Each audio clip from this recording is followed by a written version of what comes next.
All right, dear listeners, joining us today for our full review of Metroid Dread. I still can't believe that's a real thing that I can say. As one of our favorite fellow Metroid fans, the only person we could have had join us for this review discussion, our good friend and yours from the NintendoDads, Tim! Yay! Yay! Yes, I'm so excited to be here, guys. You should be honored. It's your third trip Yes, to All In right. Podcast. Officially in the lead now for most appearances ever. That's Cool. true, actually. I got to keep it up. Yeah. 'Cause I got to get That's into it. that club that you guys have. Or Yeah, once you hit 5, you get a blazer. That's right. I'm working on You it. made that joke last time. I actually went back and listened to the last time we had Tim on the show. Believe it or not, almost exactly a year ago was the Wow. last time we had you on All In, Tim. That's too long. And we made that same joke. Just that like, no, you get a blazer if you make 5 or a coat or whatever. That's because I'm working on it, right? I'm So committed you're to getting it. there. It's not a joke. You're- I'm committed to it. It goes. Now it's you have a to be. step up from that polo you were talking about earlier. The all-in polo. Get the You and I are all-in going to start blazer. having like tense conversations. Seth is like, Eric, Tim wants to come back for a 5th time. I'm like, I can't afford a blazer yet, Seth. Yeah. Just make Like, a we gotta patch put our and I'll money where throw our it. mouth is. Make a Exactly, pin and yeah. I'll put it on my jacket. I'll get a Exactly, yeah. There you go. That's a lot That'll be cheaper my anyway. blazer. I appreciate Yeah. that. jacket. We But know about Metroid. saving Well, money. Yes, Metroid. Well, before we get into it, Tim, obviously, I think a lot of our audience is well familiar with the NintendoDads. You've hung out with us again. This is now your 3rd time on the show. We've had Marty on the show. We still need to get Jesse and Justin on to complete our dad decks. But we've had John Keep Nintendo Weird, of course. So I mean, people are probably really familiar with you and the NintendoDads. But for anybody who may not be, if you would, just let them know about the NintendoDads. Sure. We're just like you guys, wanting to share the love of what we grew up with, which is Nintendo games, right? And then beyond that in some other cases. So we just love video games, and we want to, for all of us, we want to introduce those to our kids, which we've had. Now they're all much, much older.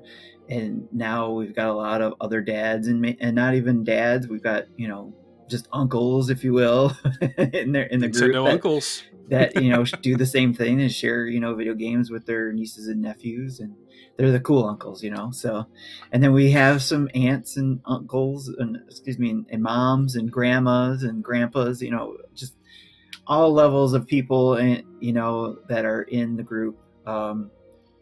Whether you have kids or not, we always say whether you could be an impact on kids in any way, shape, or form, that's our audience we're trying to share. And then also just a place for dads to hang out and not feel, like outcast just because they're dads that like Sure. to play video games. So that's what we're all Yeah. about. I love it. We just, we owe you guys a lot. You guys have been kind of the dads of the independent Nintendo podcasting world too. So we've loved interacting with you guys and getting to know you guys and call you friends and peers, and we love everything you guys do. So, And we love everything you guys do too. So this feeling is mutual. oh, Thank you. We try. Awesome. Well, Tim, there really was. I mean, like literally when Metroid Dread was announced, I think I hit you up immediately I'm like, you have got to come on the show for the Metroid Dread review. Whenever we do it, whenever it's time, I need you on the show because there's just nobody that we wanted to talk to about this game more. So let's get into it, guys. Let's talk some Metroid Dread. Yes. Have Now, not been we do- dreading this. No, not at all. Not at all. Before we get into the review properly, we do always issue this disclaimer. We do not here at All In give numbered review scores. We do have structure to our reviews. We're going to talk about the story, the presentation, the music, and we're going to end with the gameplay, the most important part of any game. And we're going to get into some community questions and comments from the All In community, of course, and throw some thoughts and questions in there. But we don't give out numbered scores. We think that video games are a complicated art form that mean a lot of things to a lot of people, and it just wouldn't it wouldn't do them justice to just distill it down to a 5 out of 10 or a 7 out of 10 or whatever. 11 out of 10. Sorry, Metacritic. As always, yes. Hashtag sorry, Metacritic. It's 11 out of 10. That's what it is. It's 11 out of 10, yeah. Well, there's the Tim review right there. There we go. That's Justin's scale from, back in the Luigi Mansion. No, it was Odyssey. Sorry. Odyssey. Oh, days. yeah. The Mario. Well, if any game deserved to get it, that's a fair one to give it to. Yep. But getting into Samus Aran's latest intergalactic planet hopping adventure, let's talk about the narrative very briefly here in Metroid Dread. Because, unlike many other first-party Nintendo games, the narrative is actually a pretty big component of Metroid Dread. We've done a ton of reviews here on All In and Nintendo Podcast where the narrative was basically just motivation, go forth. Sure. But in here, they actually, just kind of like they do with all the Metroid games now, they recap essentially the entire story up to that point. They go over everything that happened in the first game and Metroid 2 Samus Returns, and then, of course, Super Metroid Fusion. They talk about the eradication of the Metroids themselves and the X-Parasite and Samus getting infected and everything. Leading up to the beginning of the game. And at the beginning of the game, from the planet ZDR, we have anonymous evidence of an X-Parasite. They have not been eradicated. As a matter of fact, a species once thought to be extinct is basically as much of a Metroid trope now as Samus is herself. Yeah, that's fair. Because not only do we have evidence that the X-Parasite is still around, but in the opening cutscene of the game, when Samus goes to investigate the evidence of the X-Parasite, who is she met by? An actual Chozo warrior. Right out of the gate, Samus is attacked and nearly taken out by a member of the race that scioned her. And from there, you basically just have to survive planet ZDR while trying to figure out what in the heck is going on. And why didn't this mysterious rogue Chozo warrior finish the job when it had the chance? Yeah. That's kind of the objective, like right early on, right? Is like, you got to survive and escape this hostile environment, and lots of mystery. I think they build this game right from the outset when they announced it as the ending of the kind of story that started, 35 years ago.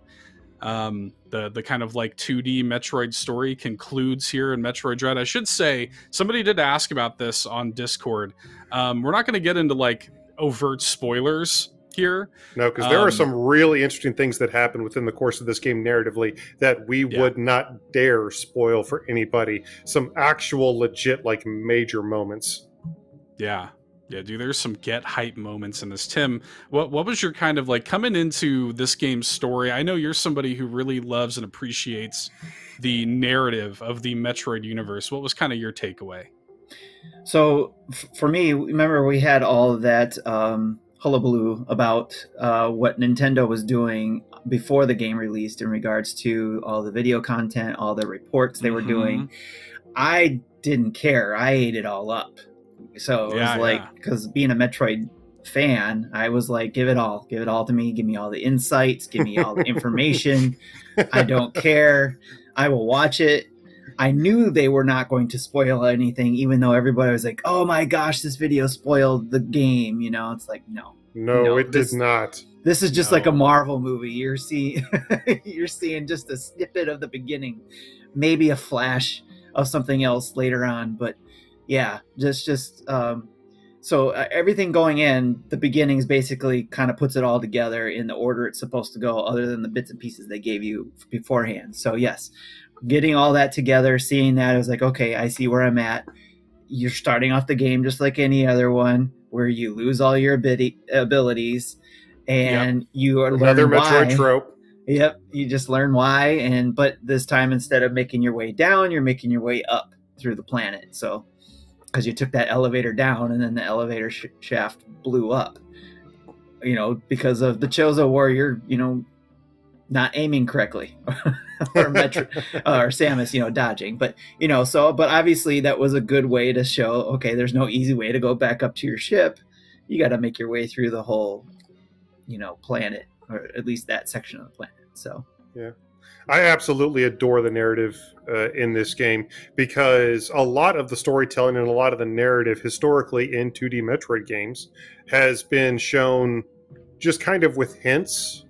You'd walk into a room and you'd see something. I think the beginning of Super Metroid is one of the best examples of this, where Samus shows up and you kind of go throughout the laboratory and you just see all the destruction. You see the shattered glass, and then you walk into the next room with Ridley. But before you even see Ridley, you see the re-imprisoned baby Metroid before Ridley shows up. So the story throughout the Metroidvania style Metroid games has always been told in that way, but this one actually has quite a few legit cutscenes. There is quite a bit of in-game storytelling like that. There's a ton of hints. They set up a lot of the boss characters in very subtle ways, using the background in some really, really subtle, creepy ways using the background. They use a lot of the environments. Audio. Yeah.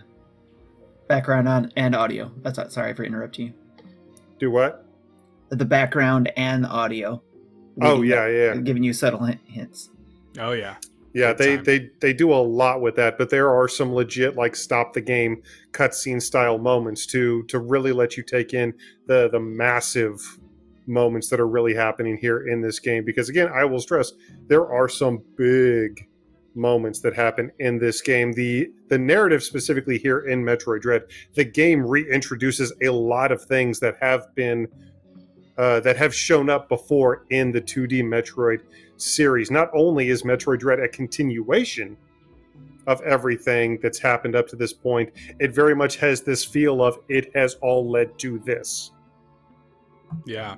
In some, again, not to get into spoilers, but in some major ways, there are things in this game that reach their logical conclusion that make sense in some incredible ways, and in ways that I didn't expect to happen, but when they happened, I was like, oh, that makes perfect sense. Yeah. And things that will make your jaw hit the floor, especially if you've been following. It's such a shame that people don't have a great easy way to catch up with the series on Switch, because if you've been following the series, coming off of especially Fusion and playing Metroid Dread, I mean, there is so much, I think, narrative payoff in this game.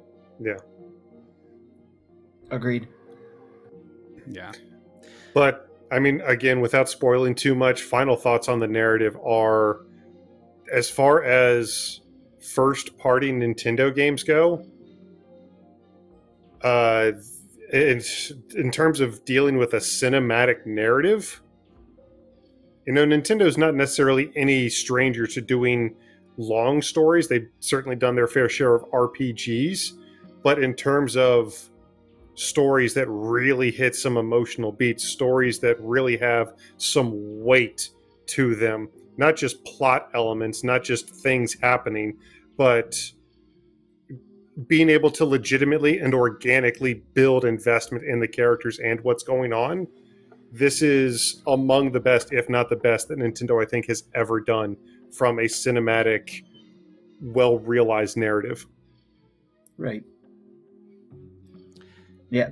I would say the same thing, definitely, and it also shows what they're capable of, or at least this particular, director of this game and the storytellers of this game, so where you could say that this is the kind of stuff we would want to see out of Zelda, right? If they could put it all together. We see it in a single Zelda, and we've seen them put the worlds together and the timelines and all that kind of stuff. But coming into this and getting a cohesive storyline straight across, I've been dying to get a book, like a Dark Horse book on Metroid, and stuff to get an encyclopedia of Metroid, just like we got the Zelda stuff.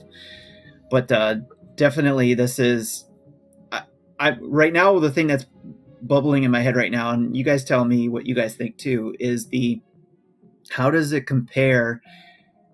Maybe as maybe not on the same level. Maybe it is. You guys tell me, as Sony's narratives.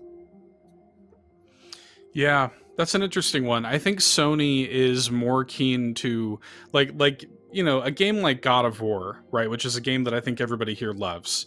And a game yes, that people have been dying to compare Metroid Dread to over the past couple weeks. Exactly. For some odd reason. I don't know why. Yeah. Yeah. But that's a game that is very like front facing with its narrative. Metroid has always been much more subtle with its narrative. Nintendo in general is a lot more subtle with their narrative. And I think that Metroid, especially Metroid Dread, has a really good balance of like, because the game is so quiet so much of the time, it's like Jay and Silent Bob. Like when Silent Bob finally talks, you know, it means so much more. That's awesome. You know, beautiful. So like the highs are so much more high, I think, in this game, because like Metroid is such a quiet, explorative experience so much of the time, such an isolated experience, that when like you get those emotional moments, and by the way, despite what I think it was Kotaku that ran that article. I know we're all sick of talking about Kotaku at this point, but about Samus not being like emotional enough in this game or whatever. I'm like, that's completely ridiculous, because they didn't finish the game. Yeah, right. Yeah, it's like, what? Are you kidding me, man? Like some of the stuff that happens in this game is like intensely emotional, actually. Oh, yeah. So, yeah, I think they did a great job. I loved it.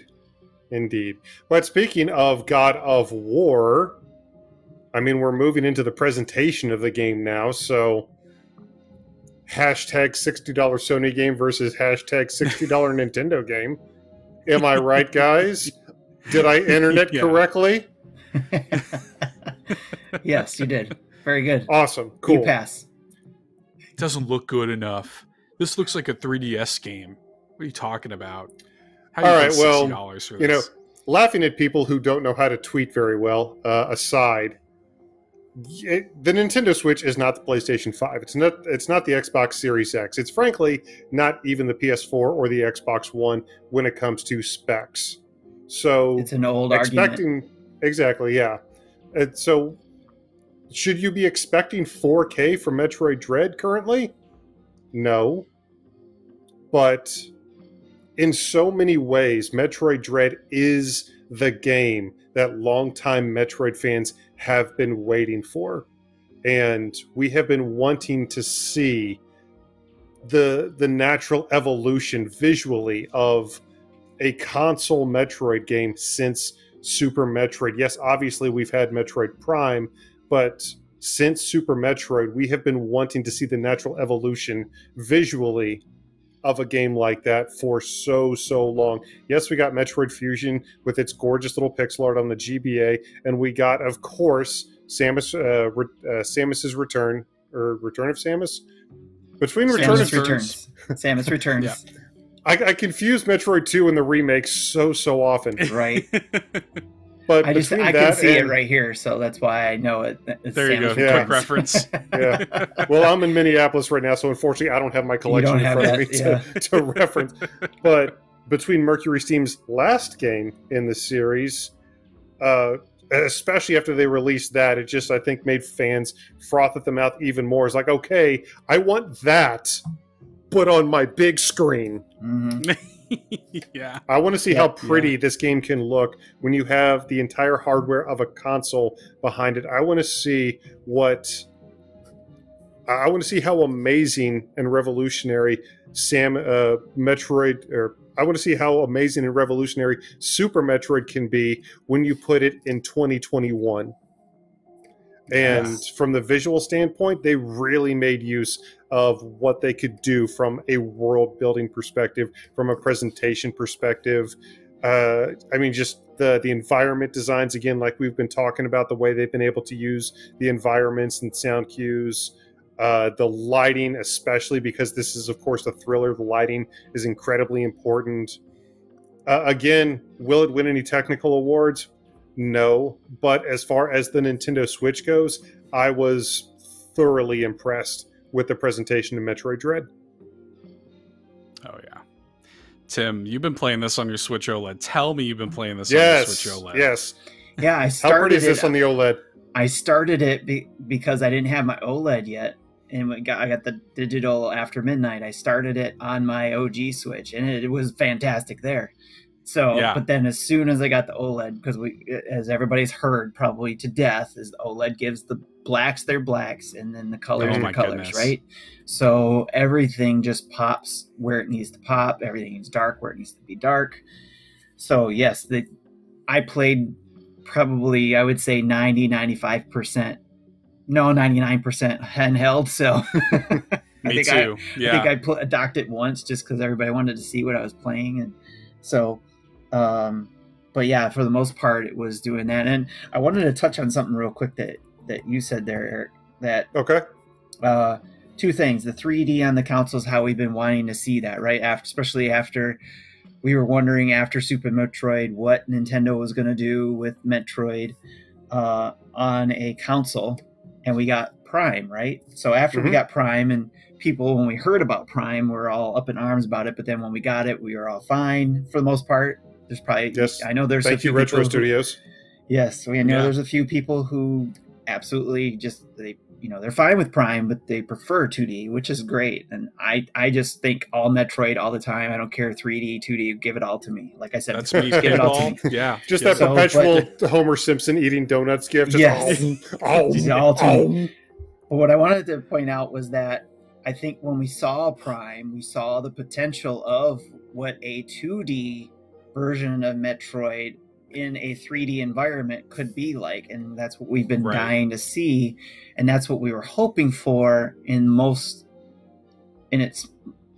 Other M. So we had that on the Wii, right? Yeah, so that was Other M on the Wii. Yeah. So I had to remember, was it Wii or Wii U? Those two consoles. Oh, it was Wii. Seth and I actually have a little bit of a memory together with Metroid, Other M on the Nintendo Wii. We do. Later on, we'll get into Other M because somebody did want to ask about that. Okay. So, but I was going to say that was what we were hoping. I think this would be. In most, I really liked Other M. There's some obviously for me. There was even some cheesy parts of the story there, the cinematic parts there, and that's where we're like, exactly. We're just like, there's some things that even the Twitter's blowing up about Other M lately too. So I saw that. Yeah.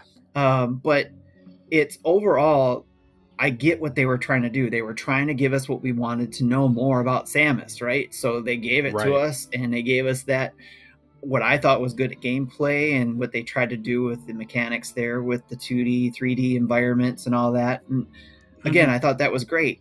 But here, like you said, I think they executed it really, really well, bringing all those years of doing Metroid games in 2D with some 3D knowledge into it, and presenting it very well, like you said. And some of that presentation that I really enjoyed, like I said, the sounds that you would hear, and then the visuals in the backgrounds, if you could notice it, because I know there's a lot going on during the game, but in the backgrounds, man, if you caught it, just these various things, or things coming from the foreground to the background, or from background to the foreground, just stuff they probably learned from the 3DS, going back to the Mercury Steam's thing from their game.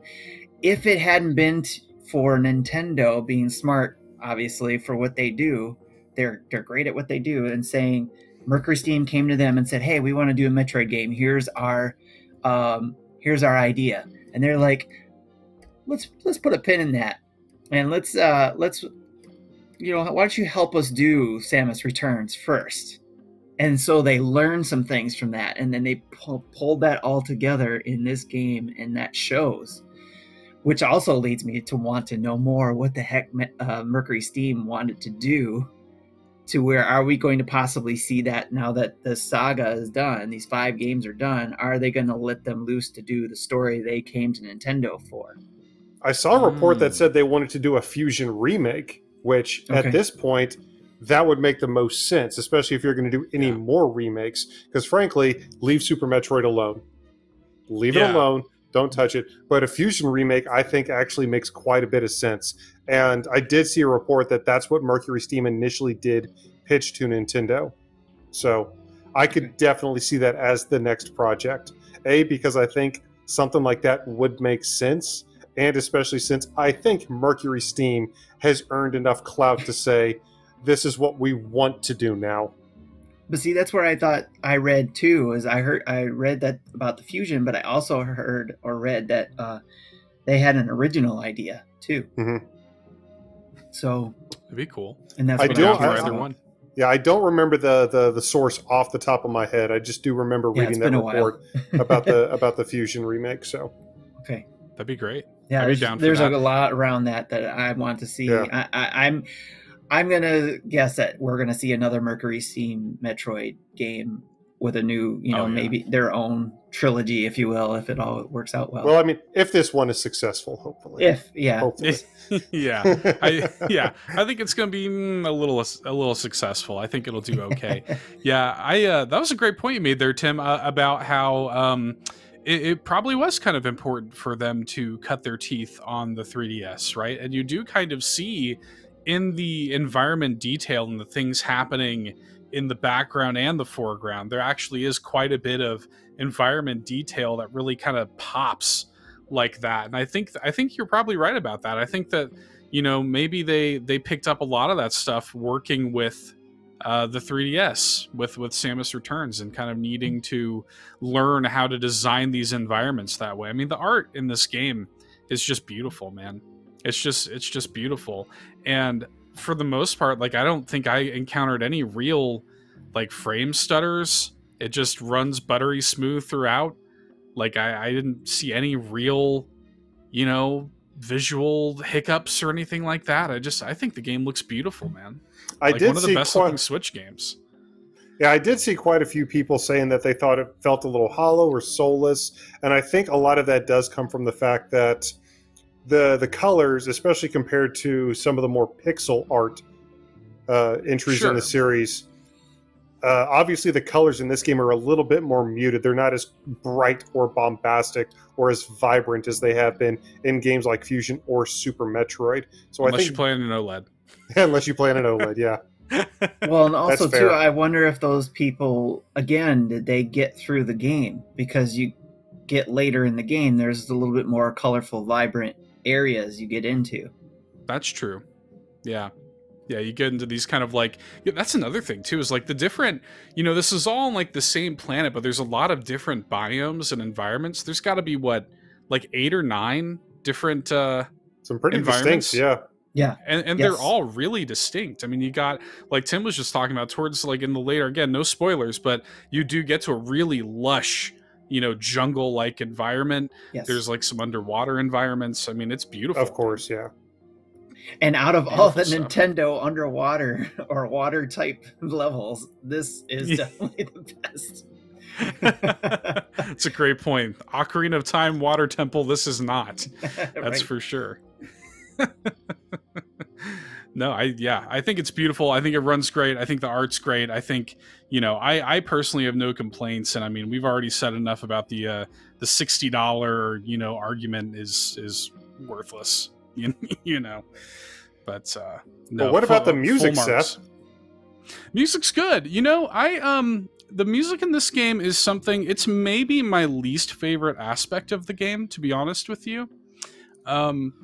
Not that it's bad, but it's a little too, stick with me here, because it's a little too, like, I'm out of here. I'm getting out of here right now. No. Yeah, I'm not going to get into music theory or anything like that, which I have been guilty of doing on the show before. But it's a little like adventure-y in a way that I wasn't prepared for. Like Metroid, especially the classic Metroid series, has always kind of taken that more somber, like dark approach. And of course you have like the classic themes here and everything, and there's a lot of that in the game. But I was really surprised, like I listened to some of the tracks on the OST on its own, like removed from the game, which I always like to do when we review the games, because I think it's like a totally different context to listen to a track within the game versus outside of the game, taking it on its own. And like the theme song of this game kind of like, you could be mistaken. Like once it really ramps up, you could be mistaken for like thinking it's like in an Uncharted game or something like that. Like it gets really kind of bombastic and adventure-y in a way that I don't know if I like. It's not bad, but I just don't know if it feels 100% Metroid to me. So I don't know. What do you think, Tim? I think I'm gonna have to go listen to that OST again, just to, like I said, listen to it afterwards. But while playing it, for me, it didn't distract me from the game. It lended to the game for me well. It's depending on where it was. It just made sense, I guess. And I don't remember too much of the music. I guess maybe because I think it was more sound effects anyway. So, but Yeah. Music played in certain spots, and it didn't really.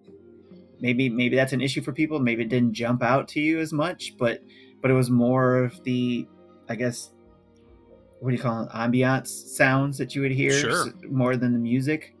Yeah. So, yeah, I'm gonna have to go back to the OST and listen to what tracks were there and see if, oh yeah, okay, I remember that now or whatever. But for me, I guess while I was playing, it just came together well, and it didn't distract me from it. But I guess in the same sense, it didn't stand out to me either, I guess. So yeah, you could frankly be forgiven for forgetting this game has a soundtrack. You would have to have the volume pretty high up on your television to really notice the music that's going on. Metroid Dread is certainly not a game that relies on its soundtrack, kind of falling back on the idea of being a thriller, trying to build tension, stuff like that. Yeah, it does that. I remember those points, especially during boss battles. The ramping up of the music. Maybe that's why I'm so stretched when I play that game. Yeah, but this is a point that I've made with a couple other games. For better or for worse, the soundtrack in this game was not meant to be in your face. It was meant to kind of get out of the way and let the narrative and let the visuals really take center stage. It was meant to be quiet, I think, specifically to evoke that feeling of being quiet and alone. So, yeah. I mean, obviously the Super Metroid soundtrack is really good, and it really played well for the time and for the visual fidelity and for the era of gaming we were in back in the mid-90s. But now, again, I think a lot of people would be forgiven for not remembering that Metroid Dread really had a soundtrack. For the most part, like you were starting to touch on there, Tim, it was sound design. It was sound cues. It was those little bumps in the background that we were talking about, foreshadowing certain things and very subtly foreshadowing the narrative. And again, just, other sound cues from the environment and, maybe just a few strings coming in to maybe build up some tension before a particular event. I was very much impressed with the sound design over the soundtrack in this game. I thought the sound design was very good, but the soundtrack... Was there one? I'm sorry, I don't remember. Exactly. Yeah. It played in very well with the game. So it was like, again, it didn't take it away from me, and it didn't obviously stick out to me. So, but there, except for at the end when you're at the credits or at the end of the game, you get there's a nice track there, I think. So I enjoyed that track. Yeah, you work in your classic Metroid. It's still got that do do do do do do do do. That classic Metroid theme. You still have the tracks like when you get a new item, that classic track still plays. Yeah, when you reload your save and everything, you come out of the save point. It's all that stuff's all still here, and that's really what you want. I think I don't know. Like I think the main theme is the one that sticks in my craw the most as a music nerd. But overall, yeah, I agree with you guys. It didn't need to be in your face. It it's a good Metroid soundtrack. I'm not going to take anything away from it. Yeah. When it comes to all the elements of the game, I think if you're going to choose an element specifically to get out of the way of the rest of them, the music, I think, is ultimately more often than not going to be that victim. For this one, for sure. And I think I do think it was a conscious choice. I do think it was something where they went to the composer and said, hey, we don't want a lot of super synth bombastic in your face. You know, we want to try to make this a little bit more quiet, contemplative. We want to make sure to put the focus on the sound design more than whatever you're doing. No offense. Right. Yep, but we gotta move on to the gameplay though, guys, because not only is that the most important part of any game, but for this game in particular, I think there's a lot to talk about with the gameplay. There is. And like, I guess the logical place to start, and I guess the logical place to start is just the way Samus feels in this game. Like, I was so immediate. It was immediate. Like, the second you get control of Samus, I was like, holy moly, like, Samus has never felt this good to control, man. Like, No. it's just smooth as butter, and like her like speed is so fluid. Like, I loved controlling Samus in this game. I remember playing the 3DS game and just thinking to myself, honestly, within minutes of starting that Metroid 2 remake, just thinking to myself, man, what this team could do with a console.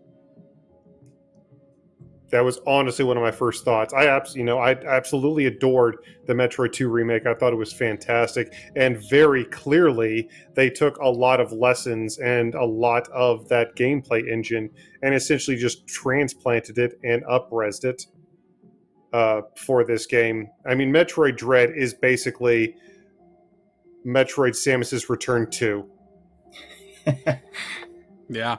I mean, for all intents and purposes, it really is. It is just a much more polished, somehow, version of that same gameplay engine. If you've never played that game on the 3DS, I highly recommend it, although it might be a little difficult going back to that from Metroid Dread. A little difficult, but it is absolutely worth the play because you will definitely feel the fingerprints. You will feel the seed of Metroid Dread all over that game.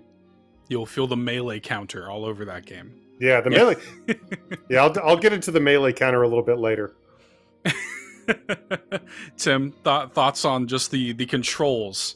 Yep. How did you feel? You guys hit on the points I was going to hit on anyways. Is again going back to the Mercury Steam, learning stuff from what they did in the 3DS, and applying it here and making it such a smooth experience. And again, going back to what we've heard through time, people complaining about the controls, even for this, it's again, I understand why, because there's a lot that builds up. And if you don't use it enough, it might be because those people who are complaining at that moment. They're learning them and trying to put it all together. When you got your fingers all over your Switch trying to operate everything, especially later in the levels. Dude, they use obviously like every button on that controller. Yeah, everything really comes together very well. But once you are getting that muscle memory, and once you're getting that locked in from enough practice, which you will get from the gameplay, obviously, is that it ends up being smooth. You feel like you are Samus. You are,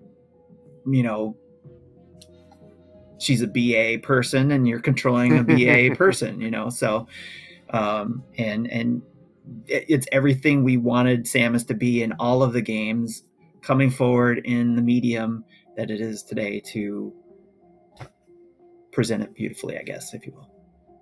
Yeah. And I think for better or for worse, I do actually have a couple fairly big criticisms of the gameplay, and I'll just go ahead and mention one of them right now. This is, just like you said, Tim, for better or for worse, the game, just like I said a few minutes ago, the game that longtime 2D Metroid fans have been waiting for. This is 1000% the game that you always hoped it would be. That being said, we just talked about the melee counter. I'll go ahead and bring that up. With Mercury Steam, the melee counter, whether or not you liked it, that was a huge addition to Metroid's arsenal. It augmented the gameplay quite a bit. You gave I was about to say you gave Metroid, and she crawls. Why can't Metroid crawl? Exactly. But you gave Samus a physical counterattack, an actual defense mechanism against attacks that doubled as a melee attack. It was a pretty substantial addition to her moveset, and that was the big draw of that game on the 3DS, and the big leap forward in terms of the gameplay. My biggest criticism necessarily of the gameplay itself in Metroid Dread is this is the game you've been waiting for, and it can probably get away with this because it's just been so long, but in terms of gameplay, it honestly adds nothing. All the beats, gameplay-wise, that you expect to hit, you're going to hit. You're going to get all those classic power-ups. There's going to be Metroidvania-style exploration and backtracking and traversal, and you're going to have all the hits. You're going to see the grapple beam and your, the morph ball, which, shows up maybe a little bit later than I thought it would in this game. But all those classic abilities, all of them, you're going to run across. And of course, the melee counter does come back, but there's no big addition to Samus's moveset. There's really no gameplay addition. There's a couple set-piece style things, but just in terms of actual gameplay mechanics, nothing has been added to this game. It is just 1000% core Metroid. It's almost as if they were scared to throw anything else in on top of it. Isn't the Shine Spark new? No, the Shine Spark was actually in Super. Was it? Okay. Mm-hmm. Yeah, the thing I haven't played it in a while, so. I guess my sort of counterpoint to that would be that there's no while there's no like actual mechanical like moveset additions, like the things that they have done with not only the bosses in this game, but like the inclusion of the Emmys is like such a big new mechanical like change, and like like it or not, like I feel like that's probably one of the things you'll come away from this game remembering more so than like it was cool that Samus could do this. You're going to come away from this game remembering how awesome the boss fights were and how crazy the Emmy encounters are. Just like I adore the presentation, I adore 3 question marks, the boss fights and the singular encounters in this game. I adored the way they just beat the ever-living mess out of me and killed me over and over again. Yes, please, sir. Can I have another? I absolutely adored the boss fights in this game. I've seen a lot, just like I saw of the presentation and the way people thought it was a little soulless. I have seen a lot of criticism of this game from the boss fights. Oh, come on. Get good. Come on. That's the point of it. Is the boss fights in Metroid Dread are amazing. They are so good. Probably, pound for pound, my favorite boss fights in any game on the Nintendo Switch. Genuinely. I adored them. I adored the way they were mechanically set up. Like, even the first major boss fight you come across has several phases. Like, these aren't just block checking style bosses. These are challenges. These are what bosses should be. If you don't learn the patterns, if you don't learn how to control and take advantage of Samus's abilities, you will die. And I love this game for that. I had so much fun getting killed over and over again, not just by the bosses, but like you said, Seth, by the Emmys. The Emmys were really, really cool additions. Admittedly, I do think they could have been tweaked a little bit, especially moving on to the later versions of the Emmys, because, we've talked about Metroid tropes a little bit, and this has kind of become one of them. You had the SAX encounters in Metroid Fusion. Oh, sure. You had the Diggernaut chase sequences in the Metroid 2 remake, and now you've got the Emmys here in Metroid Dread. And you are probably going to die a lot to the Emmys. Now, in previous Metroid games, especially, I'll go back to Super Metroid, if you die, you go back to a save point. How long has it been since you've saved? You don't want to lose all that progress. There are stakes involved. When it comes to the Emmy, you just respawn right outside the zone from when you just immediately came in. So there's almost no penalty. No penalty for dying to an Emmy. But there is a little bit where I noticed where it's like, okay, I've had a couple times, like when I was trying to get through an Emmy section and just kept dying. I had to get to a certain point, try to get back out, so I could get a screenshot of the map just so I could see where I could go, and then try to go that route, and then go that route and die, but at least I had the screenshot to look back at it again and say, okay, that didn't work. What did I miss? Oh, I need to go over here, or, oh, there's a door up there. I need to go that way, so I can get out. So to me, it's like, I was thankful, because I'll say this, I probably, out of all the dads, I'm probably the more casual out of all of them. If we're going to use those terms, casual, hardcore, sure, all that kind of stuff, I am by no means a hardcore gamer. I have my favorites I play, and when I play them, I have to work hard at them. I don't get it. I don't just, go into a game and first, second, third try, get it. I get it after maybe the 100th try. So, maybe exaggerating a little bit, but still, it's like I had to go in there and I had to work hard at those bosses. And there was a couple bosses in this game where I was just like, I don't know if I can do this.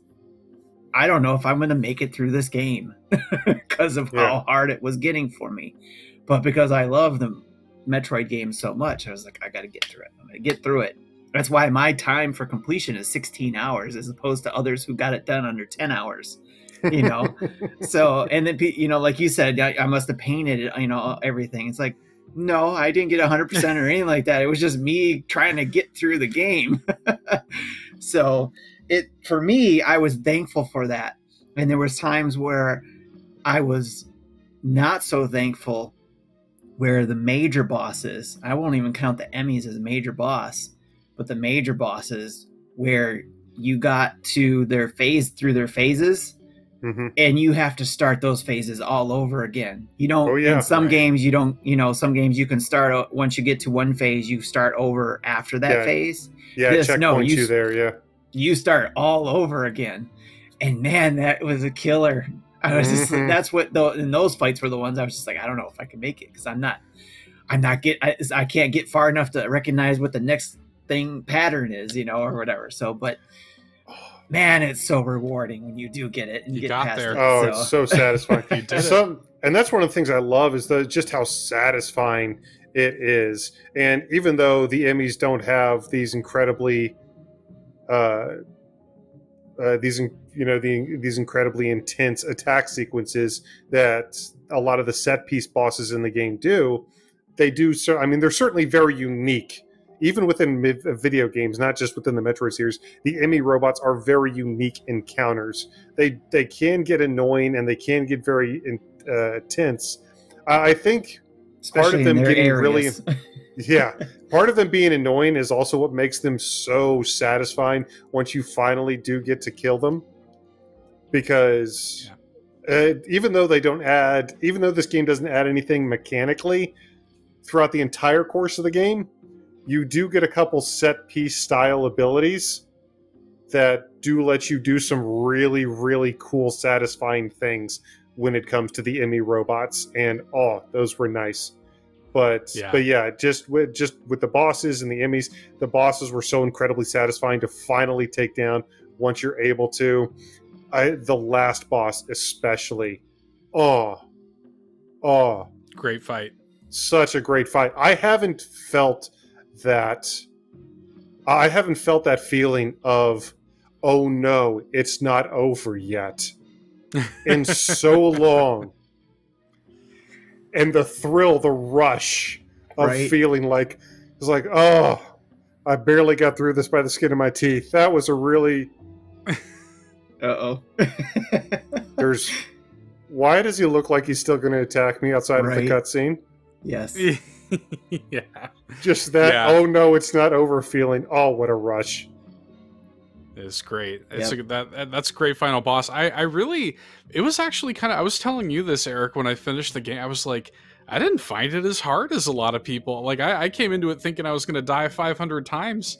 I died probably 6 or 7 times. I didn't think it was all that hard. I probably died 500 for me. Yeah, but it was it's so well designed. All the boss fights are super well designed, and the game does a great job of teaching you. And I think the Emmys too, they are just a wall, man. And the metaphor, the comparison that I made to you talking about it privately, Eric, is when you finally get the chance to take an Emmy down, it is like the ending of the movie Alien. Just every time you do that, just like catharsis, this, yes, Just like the Yes. most satisfying feeling in the world. Finally, you're dead. Like I can move through this freely. Oh, it's so good.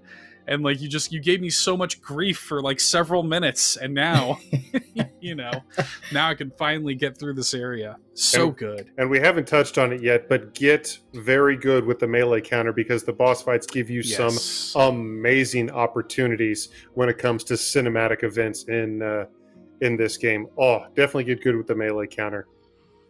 Yeah, especially for that final boss, you're gonna need that melee counter.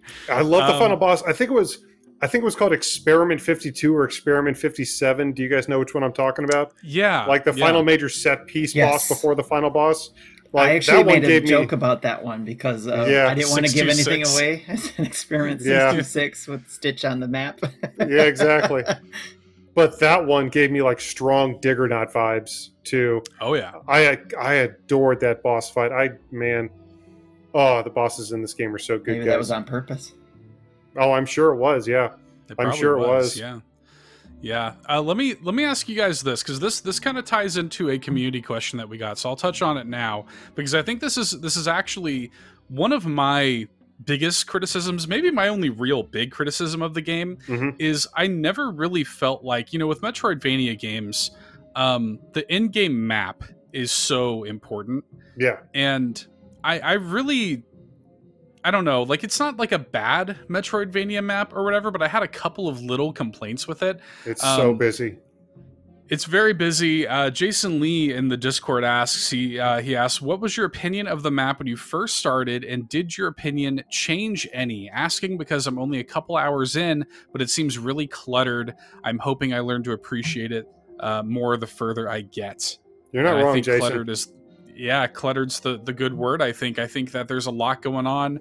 I really wish, like, one of the things that annoyed me about it was that the icons of the items that you pick up, like, just stay there, like just slightly faded after you acquire them. Yeah, so they should definitely put like a big check mark or something once you collected them. Something different color, even, you can place map markers, which could kind of further muddy the map. And I just felt like, and maybe I don't know, maybe I'm in the minority of this, but I felt like a lot of the time I was kind of aimless. Like I was exploring a lot and I wasn't 100% sure of where I wanted to go next or where I needed to go next. I don't know. Maybe it's just me. If you do get off the beaten path in this game, it can be a little difficult to jump back on it. Now, I will say on my second playthrough, I didn't do a lot of exploring. I let the game kind of funnel me. And if you let the game funnel you, it does a very good job of that throughout the entire course of the game.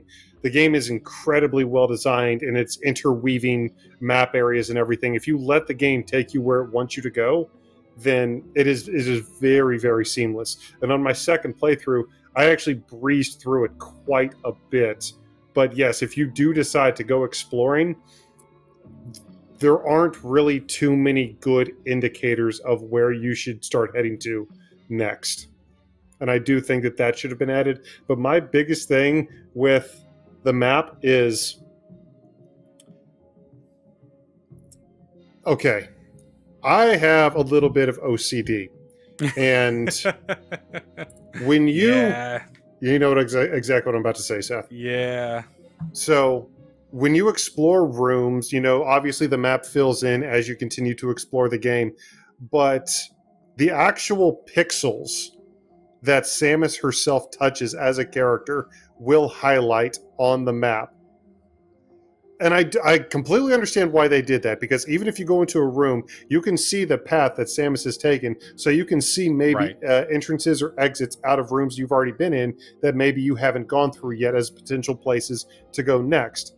However, as somebody who does have a little bit of completionist OCD, I hated not having pixels colored in individual rooms. Oh, brutal. My mind forced me to spend hours painting, basically, the entire map. I honestly spent hours in that game because my mind couldn't take it. I know this is just a me thing. Space jumping around. Exactly, yeah. Once I got the space jump, I know this is just kind of a me thing and a few other OCD. If you're OCD out there, No, yeah. then yeah, you might be a little frustrated at Metroid Dread's map. I again understand why they did it, but I was like, you gotta fill in the pixel, gotta zoom in on the map. Oh, I missed a pixel in that room. Got to travel 15 minutes back there. Ugh. For me, I don't know. I hope you're not that way, Tim. No, I a tiny bit, but I was able to let it go. So unless like there's certain rooms, like once I got that space jump, it was like, oh, I got this. I need to paint the room, like you called it, you know. So yeah, I'd just go through, even though I didn't have to, but I was able to kind of let it go for the whole map, I guess, if you will. But if I happen to, I'm be happy there, you can live your life that way. I've had to with. I won't go into detail. I just had to. I understand. I understand. You're amongst friends. Yes. It's like, my name's Eric and I'm a painter. Yes. You have a couple kids, you learn to just let things go, man. Exactly. There you go. There you go. I had to. There you go. So that's why I'm able to with this. But for me, the map actually was not an issue. I could see why it was, obviously, because it can get overwhelming. Mm-hmm. As soon as I started, focusing in or drilling in, zooming in, on things, I felt it was very helpful for me. And using the markers, I use those a lot to be able to say, okay, where do I want to go?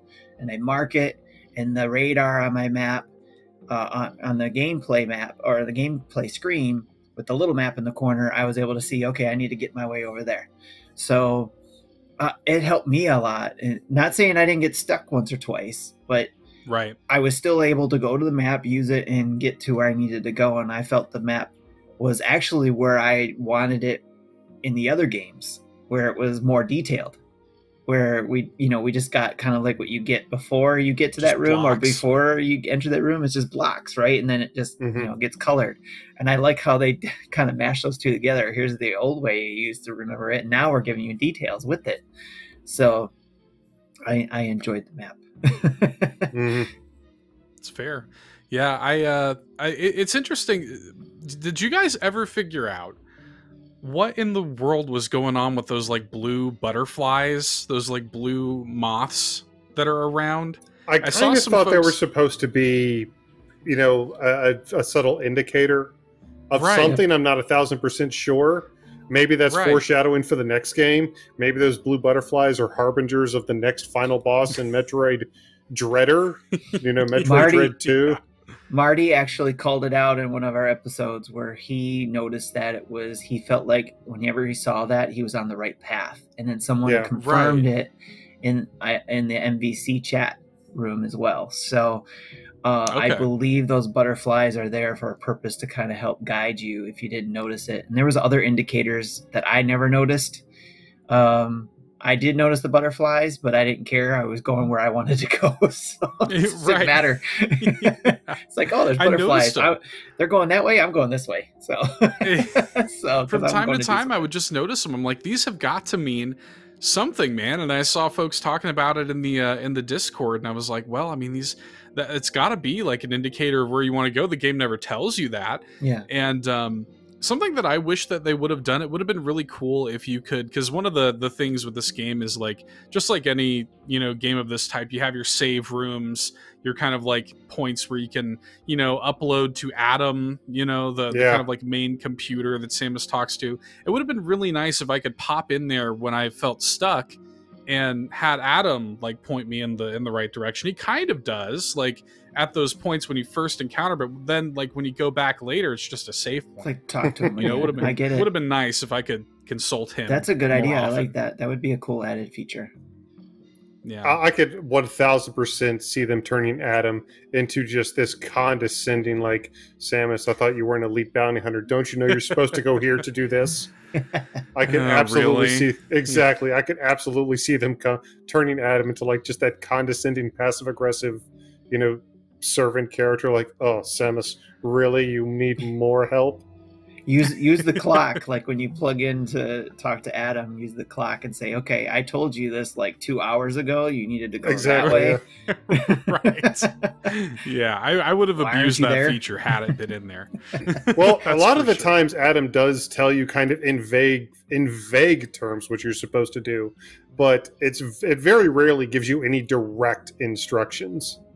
So again, the design of the game is pretty good at funneling you down a certain path, but if you decide to go off that path, I would do what Tim did and make liberal use of the markers to kind of help you get back to where you were, or if you notice what you believe to be the path forward, to go ahead and set that marker down. Because when you set the markers down, not only do they show up on the map themselves, but on the mini map when you're running around, you will actually see directional inputs where those markers are. So you will see, so you don't have to keep opening the map every 2 seconds to make sure you're going in the right way. You can kind of always see in what general direction they are on the map. So, Right. Yeah. Yeah. Overall, I mean, I didn't. It's not like a major sticking point or whatever, but it was something that like I had a couple little things. I was like, man, like sometimes I just felt a little directionless, but I found my way. Like you said, Eric, I think that's a really good way of putting it. Like if you're the kind of person that likes to go off the beaten path, like me, I do, and it is a little bit hard to find yourself back on it. well, I mean, it's a Metroidvania. That's the whole point. I got a new power. Yeah. I need to go use this in all the places. Exactly. That's what Metroidvanias are, and Metroid Dread is the quintessential Metroidvania. I mean, it's the Metroidvania, again, we've all been waiting for. It's going to challenge you, especially those boss fights. As you're learning those patterns, as you're learning those attacks, they are going to challenge you. This is not going to be the easiest game. A lot of first-party Nintendo games do have a little bit of a reputation of being pushovers, cough Kirby, but sure, this game is certainly not one of those. I don't know, that new one coming out looks pretty sweet. Yeah. It does. Yeah, but I do want to just get into this real quick because I very briefly mentioned my second playthrough. I did play through on hard mode. I did go ahead and... Good for you. Well, yeah. Well, I'm not going to be able to do that. Well, see, here's the thing, and this is the other major criticism that I was alluding to a little earlier, is that the entire difficulty of Metroid Dread is learning those patterns. Because once you do, you go from getting killed 600, 700, 500 times maybe to consistently being able to feel like the BA person, like you said, Tim, that you get to feel like as Samus, because they do a lot in this game to make you feel BA. There are a lot of really cool BA moments for Samus, and once you learn those boss attack patterns, you really feel like that. The problem with hard mode is, and there's only one additional hard mode that you can unlock. I beat hard mode, I didn't unlock anything else. The only thing is you take additional damage. There's no new attacks, no new enemies, and I found that really disappointing because once I'd learned all those patterns, I breezed through hard mode. I really did. I absolutely blitzed through it. Even battles that I really wasn't looking forward to doing in hard mode, like a couple of those fights where you maybe get ganged up on, if you guys remember what I'm talking about. Right. Yeah, there was a couple fights like that in hard mode I was really not looking forward to. I get there and I don't even get touched, just because by that time I'd learned everything. You know how to deal with all the issues. You know how to deal with all the different attack patterns. So even the final boss on hard mode only took me one try. So that means my 500 tries the first time around will be 250 tries the second time around. There you go. There you go. But once you've done that, I don't think there's any mystery left in the game. I don't think there's much challenge left in the game. It was honestly a much more casual playthrough than the normal mode was for me. And I did kind of wish that a game that did challenge me so much in the normal mode on my first playthrough actually had a few more teeth to bear at me in its so-called hard mode. I really wish, because after how satisfying it was to be killed by all those bosses, how satisfying it was to conquer them in normal mode, I was expecting in hard mode just to have that satisfaction elevated, because they were presumably going to be killing me even harder. But but that didn't happen, unfortunately. I was pretty let down by the hard mode in this game, unfortunately. That's unfortunate. That is unfortunate. It's always that's good. Always to know, kind though. of a bummer when a game's just like, hey, my hard mode is the enemies do more damage or whatever. Like, that's always lame. You know, you want to see a little bit more than that. So I mean, that's a bummer. But I mean, at least it's there. I mean, at least there's some kind of more replayability. Because I think that's another thing maybe worth mentioning as we wrap up is, Metroid is a series. These 2D Metroid games in particular. It's a series that has never historically, I mean, if you want to just rush through the end of the game, I mean, the game encourages you to sequence break and to speed to the end and stuff. That's been true of the series from the very beginning. So it's not, it's the kind of game that you can spend a lot of time with if you want to, but you could absolutely blitz right through it in a few hours, if you wanted to. Like, if you wanted to blitz through it in 6-7 hours, you totally could. And I respect the heck out of this game, because I'm sure you all have seen the video, this game even rewards you for sequence breaking it. Now that is some next level design. I respect the heck out of that. That was awesome. Agreed. Yeah, it's great. Make it fun for everybody. Yeah, man, it's great. I definitely think that it was worth the wait, and I think that it's a clear Game of the Year contender, and I think it is worth buying, not pirating, buying. Yes. And as being a quiet, contemplative thriller, a fantastic game to play for spooky season. Yes. Agreed. Absolutely. So, well, final thoughts on Metroid Dread, Seth. Game of the Year contender ? I think you've already answered, though. Totally. Yeah, it totally is. I think, it's certainly one of the best games I've played this year. And then when it comes to Switch in particular, it's going to be tough to top Metroid Dread, I think. I think Metroid Dread's the Switch game to beat this year in terms of, the clear Game of the Year contender. What'd you think, Tim? Where's this rank for you? Little spoilers for Game of the Year time. Definitely, it is on the top of the list of my Game of the Year talks. So it's the only possible thing, because I know it's coming out, is the Advance Wars, but that's a remake. So this is Game of the Year probably. So definitely. And what I was doing too when you guys were talking, I was trying to look up a game, and I thought it'd be kind of cool to see maybe if they did a side thing to update the game, a DLC, or maybe an offshoot game. But you guys have heard Dead by Daylight, right? Yeah, of course. Yeah. It's a game where you got the horror movie bad guys, is one. Somebody gets to pick that guy, and then everybody else has to stay away from that one and try to I think I know where you're going with this. I would like to see them do that with the Emmys. Somebody be the Emmy. That'd be kind of cool. And then a bunch of Samuses running around trying to stay away from Emmys. That'd be kind of sick. Give me some DLC with that. I'd be great with that. But yeah, this is, to me, it's Game of the Year. And for me, and I'll also say this too, that when I did beat this game, I was this close to bawling my eyes out.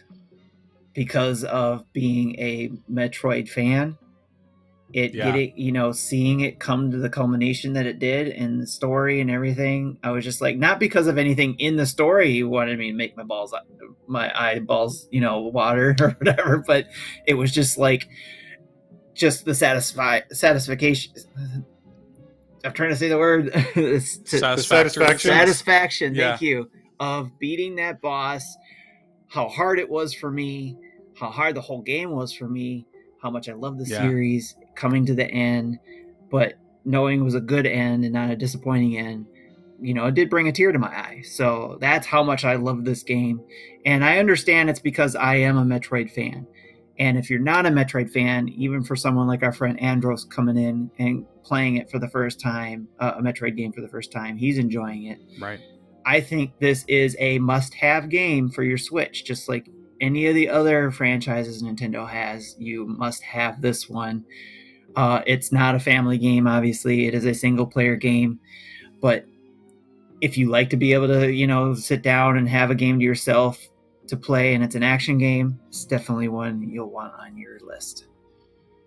Yeah, I guarantee you all the Metroid fans out there have already bought the game and probably have already beaten him multiple times. But if you've been out there with question marks over your head because it is a 2D game in this era of open world 3D cinematic adventures, I encourage you to give Metroid Dread a try, because there was a reason that for so many years Metroidvanias were the kings of the consoles. There was a reason that games like Super Metroid and Castlevania Symphony of the Night were as revered and such easy Game of the Year contenders as they were. I still can't believe that we have a AAA Metroidvania in the year 2021. I am so glad we do. There are so many amazing standout Metroidvanias, Seth. It's a genre that you and I are very familiar with and adore quite a bit. You and I could probably just rattle off 20 or so great Metroidvanias just on the Nintendo Switch, but Nintendo comes in with Mercury Steam and says, this is how it's done, ladies and gentlemen. Yeah, man, this is how we do it. Yeah, it's a great achievement. It's a fantastic game. Again, little minor issues aside, I think that it's a fantastic conclusion to the story that started 35 years ago. 35 years ago. Yeah, I know, right? The gray hair. Yeah. Before we wrap up here, I do want to shout out a couple of community questions and comments here. I kind of wove some of them into the general discussion, but as you alluded to, Tim, Andros, our buddy from the Nintendo Pals podcast, did sign in and did say, I consider myself a newcomer to Metroid, and I gotta say, I love this game. It's fun to play, looks great, and has hooked me into the series. Can't wait for Metroid Prime 4 now. Mm-hmm. So he's now all in on Metroid. Love that video of him getting scared, messless by the Emmy. That was hilarious. That was so good. This is a question specifically for Tim from our buddy Solo. Solo something asks, I would love Tim's take on the current brush fire forming over Dread versus Metroid Other M. We touched on this a little bit, Tim, but kind of what's your take on Dread versus Other M? Again, I think it's just Nintendo learning from what they've done, and I'm thankful for that. They didn't go back and make the same mistakes. They went with another team, just like they did with Team Ninja, right? Was it with Other M? Right. Yep. They wanted to do something different there. Which, going back to your point, Eric, is that I think it was great that they stuck with some of that same formula with 5 to conclude it with that, and maybe try something new in a new series maybe later on. I think for me personally preferred, and glad they did. But for me, I think they learned from Other M, brought it into everything they've learned over the years, and this is why I think this is Game of the Year, and probably going to be number one Metroid game maybe for a lot of people, maybe years to come later, maybe not right now. People are still going to probably be like Super Metroid all the way, but maybe after 5 years, after things have cooled down and we go back to talk about the whole Metroid franchise, this may be in the top Sure. 3 maybe of all the Metroid games. So, and I'm excited for what is ahead for Metroid Prime 4 and what that will do in the 3D realm. So I know it's a different company and all that kind of stuff, but that all the things that are going back to the whole thing, back to the original thing about all the stuff I think we touched on, like you said, for Metroid Other M, and how Samus was conveyed in there. In this game, it was well balanced because they learned from that, right? I think they did a well balanced thing here in Dread. So, and when they talked about Samus being, was it boring or unemotional in this game in Dread, I don't know if those people played long enough in the game to Yeah, I don't get that either. you know, I don't get that either, or man. get why Samus is this way. You know, if they're first time it's just, there's a lot of questions to be asked. Obviously, if you're first time person coming in, why is Samus this way, or why does she react this way, or why does she do this? Obviously, and that's hard to get when you're coming into this game. But this is Samus. This is what we know Samus as. This is what we wanted to see Samus. But it is balanced enough for me to say that it wasn't overwhelming. It wasn't campy. It wasn't any of the things that we cringed at in Other M. So I personally felt it was done well.